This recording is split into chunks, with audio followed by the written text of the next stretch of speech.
நண்பர்களே வணக்கம். கடமையை செய், பலனை எதிர்பாராதே அப்படின்ற ஒரு தலைப்பை பத்தி இன்னைக்கு நம்ம கொஞ்சம் சிந்திச்சு பார்ப்போமா? இமயமலை, நிறைய குன்றுகள், அந்த மாதிரி ஒரு குன்று மேல ஒரு புத்தருடைய கோயில். அந்த கோயில்ல ஒரு வயசான தாத்தா, அவருடைய பேரன், அவங்க ரெண்டு பேரும் இந்த கோயிலை பராமரிச்சுக்கிட்டு அங்கேயே தங்கி இருந்துட்டு வந்தாங்க. அந்த மலையிலேயே நிறைய செடிகள் கொடிகள், அந்த மலைக்கு கீழே ஒரு அருவி.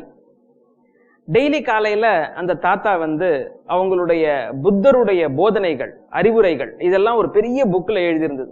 அதை ஃபுல்லா படிச்சுக்கிட்டே இருப்பார். அவங்களுடைய பேரனை உட்கார வச்சு, பக்கத்துல உட்கார வச்சு அவனையும் படுக்க வைப்பார். இது படி, இது நல்லது அப்படின்னு சொல்லிட்டு ஒவ்வொரு எழுத்தா சொல்லி கொடுத்து அவனை படிக்க வைப்பார். அவங்க பேரன் அதை படிச்சுக்கிட்டே வருவான். ஒரு நாள் அந்த பேரன் அவங்க தாத்தாவை பார்த்து கேட்டான், தாத்தா, நீங்க இந்த ஒரு பெரிய புக்கை கொடுத்து என்கிட்ட ஒன்னு படிக்க சொல்றீங்க. ஒண்ணு, அதுல என்ன இருக்குன்னு எனக்கு புரியல. திருப்பி திருப்பி திருப்பி திருப்பி அதை படிச்சு படிச்சு மனசுல மனப்பாடம் ஆகுதே ஒழிய அது எனக்கு என்ன யூஸ்ன்னு எனக்கு தெரியல. அது என்னன்னு எனக்கு புரியல. புரிஞ்சாதானே அதுக்கு என்ன யூஸ் அப்படின்னு எனக்கு தெரியும். ஆனா நீங்க என்ன படிக்க சொல்றீங்க, டெய்லி படிக்க சொல்றீங்க. இதை படிச்சு என்ன புண்ணியம்? எனக்கு ஒன்னும் புரிய மாட்டேங்குது. இப்போதைக்கு எனக்கு அது யூஸ் ஆகுற மாதிரியும் தெரியல. அப்படி இருக்கும்போது இதை திருப்பி திருப்பி படிச்சு என்ன புண்ணியம் அப்படின்னு சொல்லிட்டு அந்த சின்ன பேரன் அவங்க தாத்தாவை பார்த்து கேட்டான். அவங்க தாத்தா சொன்னாரு, சரி சரி, இதுக்கு நான் உனக்கு பதில் சொல்றேன். அது சொல்றதுக்கு முன்னாடி எனக்கு ஒரு சின்ன ஹெல்ப் செய்யி. எனக்கு கொஞ்சம் தண்ணி வேணும். நம்ம மலைக்கு கீழே அங்கதான் ஒரு ஆறு ஒண்ணு போயிட்டு இருக்கு. அந்த ஆறுல இருந்து எனக்கு தண்ணி எடுத்துட்டு வா அப்படின்னு சொன்னார். சரிங்க தாத்தா, நான் எடுத்துட்டு வரேன், எனக்கு ஒரு பாத்திரம் கொடுங்க அப்படின்னு சொல்லிட்டு அந்த பேரன் கேட்டான். இவர் என்ன பண்ணாரு, அந்த மலை உச்சி, இமயமலை உச்சி, அங்க ரொம்ப ஜில்லுன்னு இருக்கும். அதுக்காக என்ன பண்ணுவாங்க, ஒரு இடத்துல இந்த கரியை எரிச்சுக்கிட்டே இருப்பாங்க. அந்த கறி எரிஞ்சு அதுல வர்ற சூடுனால அந்த இடம் ஃபுல்லா கொஞ்சம் இதமா இருக்கும். சோ அந்த கறி எரியிற இடத்துல அந்த கறியை கொட்டுறதுக்காக மூங்கில்ல பின்ன ஒரு சின்ன கூடை, நெருக்கமா பின்ன ஒரு மூங்கில் கூடை.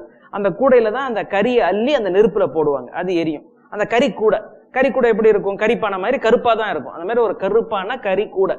அந்த கூடையை எடுத்து அந்த பையன்கிட்ட கொடுத்து, அது மூங்கில் கூட நெருக்கமா பின்னி இருக்கும். அந்த கூடையை எடுத்து அந்த பையன்கிட்ட கொடுத்து, இதுல நீ தண்ணி எடுத்துட்டு வா அப்படின்னு சொல்லிட்டு அந்த தாத்தா சொன்னார். உடனே பேரன் கேட்டான், தாத்தா, தண்ணி எடுத்துட்டு வர சொன்னீங்க, நான் எடுத்துட்டு வரேன், எல்லாம் உண்மைதான். ஆனா அதுக்கு ஒரு பாத்திரம் தானே கேட்டேன். நீங்க ஒரு கூடை கொடுத்துருக்கீங்களே, இந்த கூடை பாருங்க மூங்கில்ல பின்னது. இதுல சின்ன சின்ன கேப் இருக்கு. இந்த கேப் வழியா தண்ணி ஃபுல்லா ஒழுவி போயிடும். சோ இதுல நம்ம தண்ணி எடுத்துட்டு வர முடியாது. அதனால நீங்க எனக்கு ஒரு பாத்திரம் கொடுங்க அப்படின்னு சொல்லிட்டு அந்த பேரை அவங்க தாத்தா கிட்ட சொன்னான். தாத்தா சொன்னாரு, அதெல்லாம் இல்லப்பா, நீ இதுலயே தண்ணி எடுத்துட்டு வா, வேகமா வந்துடு, வந்தா அதுல கொஞ்சம் தண்ணி நிக்கும் இல்லையா அப்படின்னாரு. இல்ல தாத்தா, இதுல எங்கப்பா தாத்தா தண்ணி நிக்க போகுதுன்னு. நிக்கும்பா, நீ ட்ரை பண்ணு அப்படின்னாரு. உடனே அந்த பையன் கிடுகிடுன்னு கீழே ஓடினான். ஓடி அந்த மலையில இருந்து கீழே இறங்கி அந்த ஆறு போச்சு இல்லையா, அந்த ஆறுல அந்த கூடையில தண்ணியை மொண்டா கொஞ்சம் நின்னுச்சு. நின்ன உடனே கட கட கட வேகமா ஓடிறான். மேல ஓடி தத்தன்னு கொடுத்தான். பார்த்தா ஒரு சொட்டு தண்ணி கூட இல்லை. அந்த மலைக்குள்ள ஏறி வரும்போது எல்லா தண்ணியும் கீழே போயிடுச்சு. உடனே அந்த தாத்தா சொன்னாரு, நீ கொஞ்சம் ஸ்பீடா ஓடி இருக்கணும் அப்படின்னாரு. உடனே பேரன் சொன்னா, என்ன தாத்தா புத்தி இருக்கா இல்லையா உங்களுக்கு? ஒரு கூடையை கொடுத்து அதுல தண்ணி எடுத்துன்னு வர சொன்னா தண்ணி எப்படி எடுத்துன்னு வர முடியும்? நான் வேகமா தானே ஓடி வந்தேன். எல்லா தண்ணியும் இந்த சின்ன சின்ன ஓட்டைகள் இருக்குல்ல, பின்னு கூட தானே, அந்த ஓட்டை வழியா எல்லா தண்ணியும் கீழே போயிடுச்சு. வேஸ்ட் தானே இப்போ அப்படின்னாரு. இல்லப்பா, நீ இன்னும் கொஞ்சம் ஓடிவா, இன்னும் சீக்கிரமா ஓடிவா, நிச்சயமா முடியும் அப்படின்னாரு. உடனே சரி தாத்தா சொல்லிட்டாரு, பெரியவராச்சு அப்படின்னு சொல்லிட்டு திருப்பி அதை வாங்கிட்டு மெல்லாம இறங்கி கீழே தண்ணி அதுல மொண்டுட்டு வேகமா ஓடுறான். தண்ணி வேகமா எடுத்து ஓடி போய் மேல தாத்தா கிட்ட கொடுக்கும்போது பார்த்தா ஒரு சொட்டு தண்ணி இல்லை, எல்லாம் கீழே போயிடுச்சு. அந்த ஓடி வந்த வேகத்துல அந்த கூடையே காஞ்சி போச்சு, தண்ணி எடுத்து வந்ததுக்கு இதுவே இல்லை. உடனே தாத்தா சொன்னார், இன்னும் கொஞ்சம் ஸ்பீடா ஓடி வரணும். போங்க தாத்தா, உங்களுக்கு புத்தியே இல்லை, இன்னைக்கு காலையில் புத்தி கெட்டு போச்சு. ஒரு கூடையை கொடுத்து அதுல போய் யாராவது தண்ணி எடுத்துன்னு சொல்லுவாங்களா அப்படின்னு சொல்லி தாத்தாவோட சண்டை. இல்ல இன்னும் ஒரே ஒரு வாட்டி ட்ரை பண்ணு அப்படின்னாரு. உடனே அந்த பையன் வேண்டா வெறுப்பா ஓடுறான். ஓடிட்டு இது என்ன பண்றது அப்படின்னு யோசிச்சுட்டு தண்ணி எடுத்து அடுத்த நிமிஷம் அப்படியே இந்த கையில பிடிச்சிட்டு சிந்தாம கட கட கட கடன்னு ஓடி தாத்தான்றான். ஒரு சொட்டு தண்ணி கூட இல்லை. நான் சொன்னேன், இல்ல தாத்தா, சும்மா என்ன வேலை வாங்குறீங்க, 3 வாட்டி இறங்கி போயிட்டு வந்தாச்சு, ஒரு சொட்டு தண்ணி கூட இந்த கூடையில இல்ல, நான் சொல்றேன் இந்த வேலைக்காவாது அப்படின்னு சொல்லிட்டு திருப்பி திருப்பி தண்ணி எடுத்துன்னு வா அப்படின்னு நீங்க சொல்றீங்க அப்படின்னு சொல்லிட்டு பேரன் தாத்தாவோட ஒரே சண்டை. அப்போ தாத்தா அந்த பேரனை பார்த்து சொன்னாரு, பேராண்டி, இப்போ அந்த கூடைய பாரு அப்படின்னாரு. அது ஒரு மூங்கில் கூடை, மூங்கில் கலர்ல இருந்தது. அது இந்த கறி எடுத்து ஒரே கருப்பு கலரா போயிடுச்சு.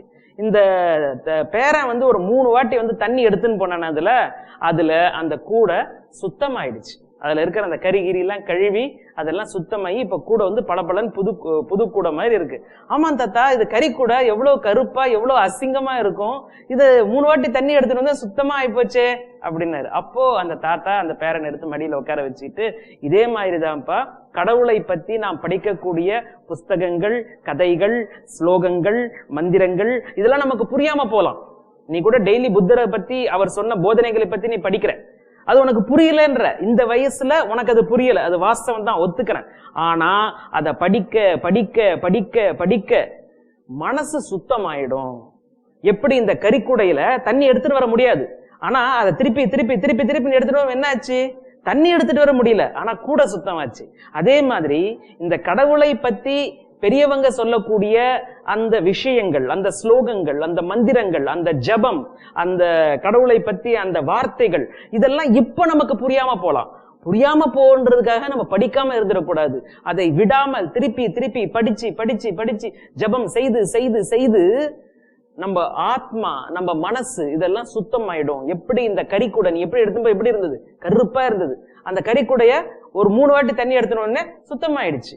அதே மாதிரிதான் இதை சொல்ல சொல்ல உன் மனசு சுத்தமாகும் அப்படின்ட்டு தாத்தா அந்த பேரன் கிட்ட சொன்னார். பேரனுக்கு புரிஞ்சிருச்சு. மறுநாள் இருந்து ஸ்ரத்தையோட அந்த புத்தருடைய போதனைகளை அவன் படிக்க ஆரம்பிச்சான் அப்படின்ட்டு ஒரு கதை சொல்கின்றது. இதுல இருந்து நமக்கு என்ன தெரியுது அப்படின்னா, நம்ம காலையில எழுந்த உடனே நம்ம அப்பா அம்மா நம்மளை எழுப்பி நம்மளுடைய இஷ்ட தெய்வம், நம்மளுடைய குல தெய்வம், நம்மளுடைய ரொம்ப பிடிச்ச ஒரு கடவுள், அந்த கடவுளுடைய பெயரை சொல்லி நம்மள சாமி கும்பிட சொல்லுவாங்க. ஆனா இன்னைக்கு இருக்கக்கூடிய காலகட்டத்துல இதெல்லாம் நமக்கு தேவையா அப்படின்னுவாங்க. அந்த ஜபத்தினுடைய சில வார்த்தைகள் நமக்கு புரியாம போகலாம், நம்மளை மனப்பாடம் பண்ண சொல்லுவாங்க, நம்மளை சொல்லுவாங்க, நமக்கு இதெல்லாம் எரிச்சலா வரும், இது எதுக்கு அப்படின்ட்டு. இந்த கதை மூலியமா நமக்கு என்ன தெரியுது, அதெல்லாம் செய்ய செய்ய மனசு சுத்தமாகும். மனசு சுத்தமாச்சுன்னா நல்ல எண்ணம் வரும், நல்ல எண்ணம் வந்தா நல்ல செயல் வரும், நல்ல செயல் வெற்றி தானே. ஆக நம்ம வெற்றிக்கு இது ஒரு படி.